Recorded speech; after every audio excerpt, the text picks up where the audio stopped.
Hello students, कसं वाटतंय 11वी सायन्सला येऊन? 11वी सायन्स मित्रांनो, आज आपण 11वी सायन्स मधल्या केमिस्ट्री ब्रँच मधल्या फर्स्ट चॅप्टर बद्दल शिकणार आहोत. That is some basic concept in chemistry. समजण्यासाठी इझी व्हावं म्हणून आपण मराठी आणि इंग्रजी या दोन्ही भाषांचा वापर करणार आहोत. First of all tell me what is science. Science म्हटल्यावर तुमच्या डोळ्यासमोर काय येतं?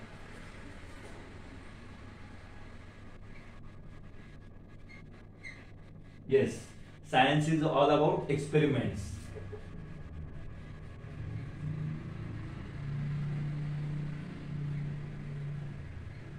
Inventions.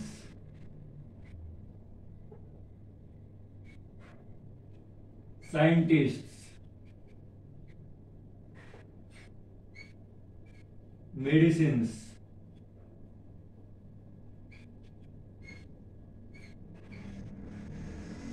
एक्सेट्रा. अजून बऱ्याच गोष्टी सायन्स म्हटल्यावर तुमच्या डोळ्यासमोर येतात. तुम्ही सायन्सचा अभ्यासही आधीच्या क्लासेसमध्ये केलेला आहे आणि सायन्स बद्दल तुम्ही डे टू डे लाईफ मध्ये पण सायन्स बद्दल जाणून घेत असता. तर आता सायन्स म्हटल्यावर अजून एक गोष्ट डोळ्यासमोर येते ती म्हणजे ग्रॅव्हिटी. तर या सायन्सच्या काही ब्रँचेस आहेत. There are 4 main branches of science and other branches are also there. What are the 4 main branches of science? Chemistry is one of them. So let us know what are the main 4 branches of science.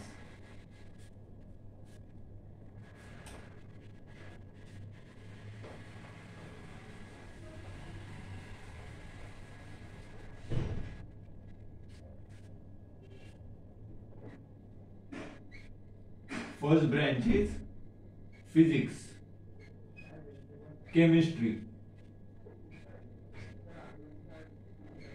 maths, that is mathematics, and biology. These four are the main branches of science, and other branches are there that are computer science, information technology, environmental studies, etc. But the 4 main branches are physics, chemistry, maths, and biology. So from these 4 branches, today we are going to learn about chemistry. So this was the introductory part. So let's move forward about some basic concepts in chemistry. So what is chemistry? Chemistry म्हटलं तुमच्या डोळ्यासमोर काय येतं? First of all येते डोळ्यासमोर ती chemistry lab. So it contains lab coat, apron, experiments, and all the stuff. So lab, chemistry lab. Then atoms,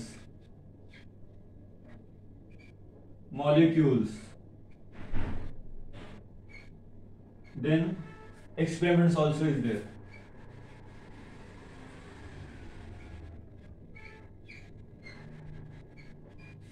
अजून काय आहे केमिस्ट्री? रिएक्शन्स,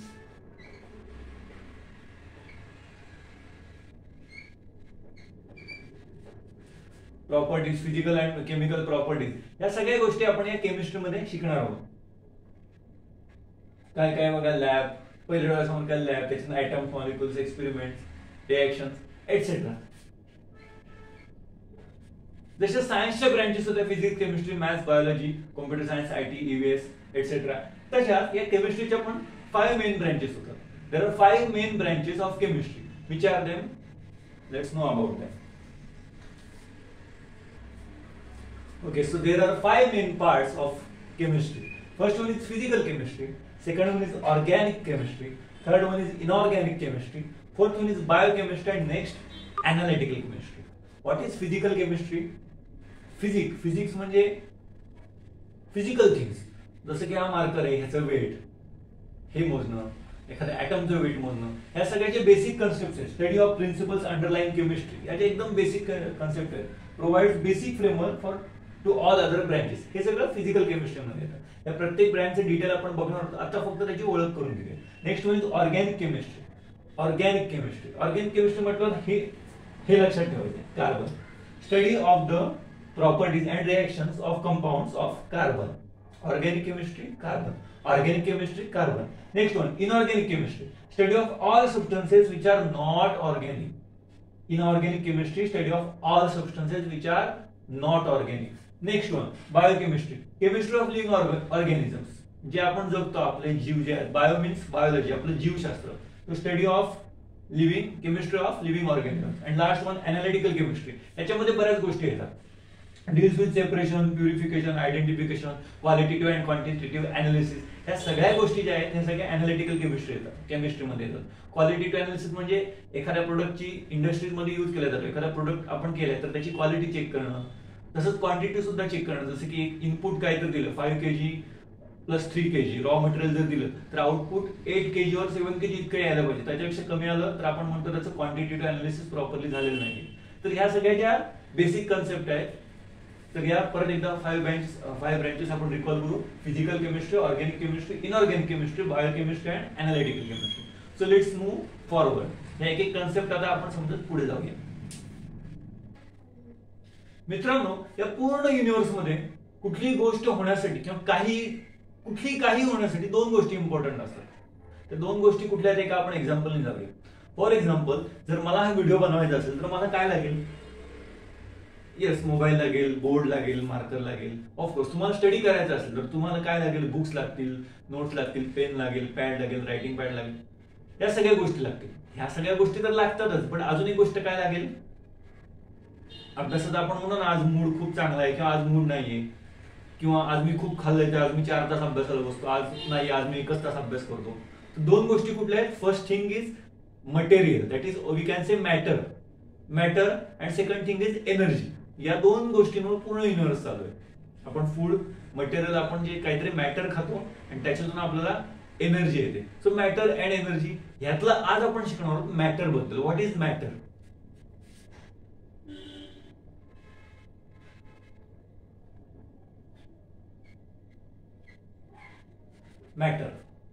मॅटर म्हणजे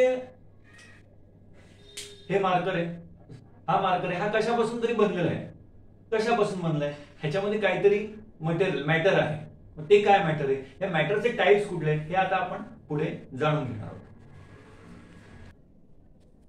तर अशा प्रकारे आपण मॅटरचे पार्ट बघू शकतो. Matter is divided into 2 parts, pure substances and mixtures. मिक्सचर्सचे पुढे फर्दर 2 पार्ट्स होतात, homogeneous mixture and heterogeneous mixtures. And pure substances मध्ये एलिमेंट्स अँड कंपाऊंड्स असे 2 पार्ट होतात. एलिमेंट्स मध्ये 3 parts, metals, non metals, metalloids. ह्याचे सगळे इम्पॉर्टंट डेफिनेशन्स आहेत, त्या तुम्हाला व्हिडिओच्या खाली दिसतील.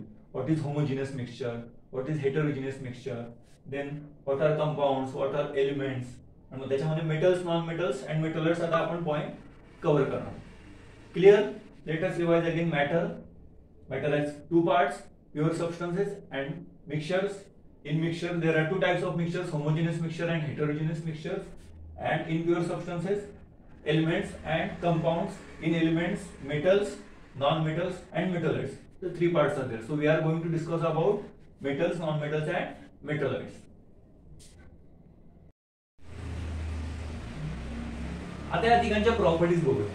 मेटल्स अँड नॉन मेटल्सच्या प्रॉपर्टीज आपण आता बघणार आहोत. Metals have a lustre, non metals do not have a lustre. Lustre म्हणजे काय? चमकणं. मेटल्सला एक प्रकारची वेगळी चकाकी असते, एक शायनी अपीअरन्स असतो, जो नॉन मेटल्सना नसतो. Second point, conductors. Metals are good conductors of heat and electricity. Heat आपण हीट करायला कुठले वेसल मेटलची भांडी यूज करतो आपल्या डे टू डे लाईफ मध्ये, जसं की ॲल्युमिनियम असेल, आयर्न असेल, कॉपर असेल, कॉपर युटेन्सिल्स, ॲल्युमिनियम युटेन्सिल्स और आयर्न युटेन्सिल्स. तर हे आपण यूज करतो metals. These are metals because metals are good conductors of heat, good conductors of heat and good conductors of electricity. कसं? आपल्या ज्या वायर्स असतात त्या मेनली कॉपर वायर्स असतात, त्याच्यातून इलेक्ट्रिसिटी कंडक्ट होते आणि त्याला बाहेर जे इन्सुलेशन असतं ते असतं नॉन मेटल्सचं, जसे की प्लॅस्टिक, रबरचं, फायबर एक वेगळ्या प्रकारचं ते असतं. Because non metals are insulators. त्याच्यामध्ये एक एक्सेप्शन आहे ग्राफाईट. एक्सेप्शन थोडं लक्षात ठेवावं लागते. पण graphite is not an element. Graphite कार्बनचा ॲलोट्रॉप आहे. ग्राफाईट असं डायरेक्टली कुठे एलिमेंट नाही. ग्राफाईट, डायमंड ते कार्बन या एलिमेंटचे ॲलोट्रॉप आहेत. ते ॲलोट्रॉप वगैरे त्याने आपल्याला पुढे येणार होते या वर्षी शिकायला. But exception graphite. Graphite is a non metal but still can conduct electricity. Okay. Then ductility. Ductility means ability to make thin wires. Metals कसे असतात? डक्टाईल असतात. And and they are also malleable. Metals are ductile and malleable. Ductility, the ability of a metal to make thin wires, and malleability to make thin sheets. या दोन्ही properties metal show करतात, non metal show करत नाही, neither ductile nor malleable. Next property are hard and solid at room temperature. Metals कसे असतात, hard असतात and room टेम्परेचरला solid असतात. ह्याच्यात एक्सेप्शन आहे मर्क्युरीचं, Hg. मेटल्स एक्झाम्पल कुठले येतील, gold, silver, gold that is Au, silver that is Ag, Cu, copper, Fe, iron, etc. These are the properties of metals. Non-metals कसे, non-metals are soft. त्याच्यामध्ये exception diamond. Diamond is the hardest material found on earth. Diamond हे exception आहे. Diamond is also electron of carbon. त्याच्यामध्ये non metals example कसे, iodine, nitrogen, oxygen. These are the non-metals. And metalloids, properties intermediate between metals and non-metals. Metalloids चे property metals सारखे असतात, non metal सारखे असतात. त्या दोघांच्या मध्ये कुठेतरी असतात. आता ते एक्झाम्पल्स कुठले आहेत, आर्सेनिक, सिलिकॉन, जर्मेनियम. सो हे होतं metals, non metals and metalloids. these three types of elements we are going to discuss. आता पुढचा पार्ट आपण बघूया. मित्रांनो, ह्याच्या पुढचा जो पार्ट आहे तो आपण पुढच्या लेक्चर मध्ये बघणार आहोत. हे जे लेक्चर्स आहेत एकदम शॉर्ट 10 मिनिटाचे किंवा 12 मिनिटाचे व्हिडिओज बनवण्याचा प्रयत्न करणार आहोत, जेणेकरून कन्सेप्ट हळूहळू आपल्याला समजतील. तर हा व्हिडिओ कसा वाटला हे नक्की कमेंट बॉक्स मध्ये सांगा. तर कमेंट करा, शेअर करा, लाईक करा. थँक्यू.